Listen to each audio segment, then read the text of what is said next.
तपास यंत्रणांवर दबाव नको म्हणूनच आम्ही शांत. अजितदादांच्या अपघात प्रकरणावर जय पवारांचा मोठा खुलासा. नारीशक्ती विधेयकाला विरोधकांचा विरोध. मुंबई महापालिकेमध्ये विरोधकांच्या निषेधाचा ठराव मंजूर. तब्बल 7 तास चर्चेनंतर बहुमतानं ठराव मंजूर. मुंबई कोस्टल रोड प्रकल्पाच्या खर्चामध्ये पुन्हा वाढ. 7व्यांदा वाढ करत अतिरिक्त 59.85 कोटींचा प्रस्ताव. वाढीचा प्रस्ताव स्थायी समितीसमोर मंजुरीसाठी सादर करण्यात आला.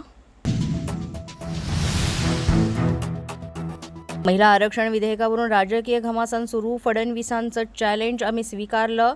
ॲडव्होकेट असीम सरोदे यांची प्रतिक्रिया.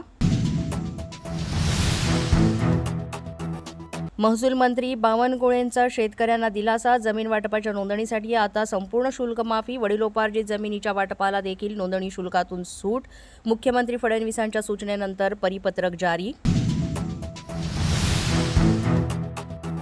हिंदू मुस्लिम ऐक्याचा संदेश. शाह मंसूर दर्ग्यावर जय पवारांनी दिली भेट. यावेळेस त्यांनी दर्ग्यामध्ये दर्शन घेत सर्व समाजाच्या साठी सुख, शांती, एकता आणि प्रगतीसाठी मनोभावे केली प्रार्थना. राज्यसभेप्रमाणे विधान परिषद निवडणुकीतही एकनाथ शिंदे करणार धक्कातंत्राचा वापर. एकनाथ शिंदेंकडून बच्चू कडूंना विधान परिषदेची ऑफर. विश्वसनीय सूत्रांनी दिली माहिती. देवेंद्र फडणवीस सत्तेवर आल्यापासून महाराष्ट्रामध्ये अंधश्रद्धा वाढली. श्याम मानव यांचा खळबळजनक दावा. सुप्रिया सुळे फडणवीस यांच्याशी चर्चेला तयार, मात्र समकक्ष कक्षाला म्हणत पोलीस माझा न्यूजच्या बातमीपत्रात आज इतकंच. तुम्हाला आमचं बातमीपत्र कसं वाटतंय याबाबत अवश्य अभिप्राय कळवा.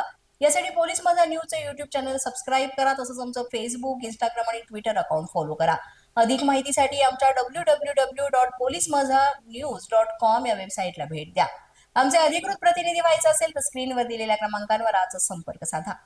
आजच्या बातमीपत्रात इतकंच. पुन्हा भेटूया पुढील बातमीपत्रात. तोपर्यंत पाहत रहा पोलीस माझा न्यूज.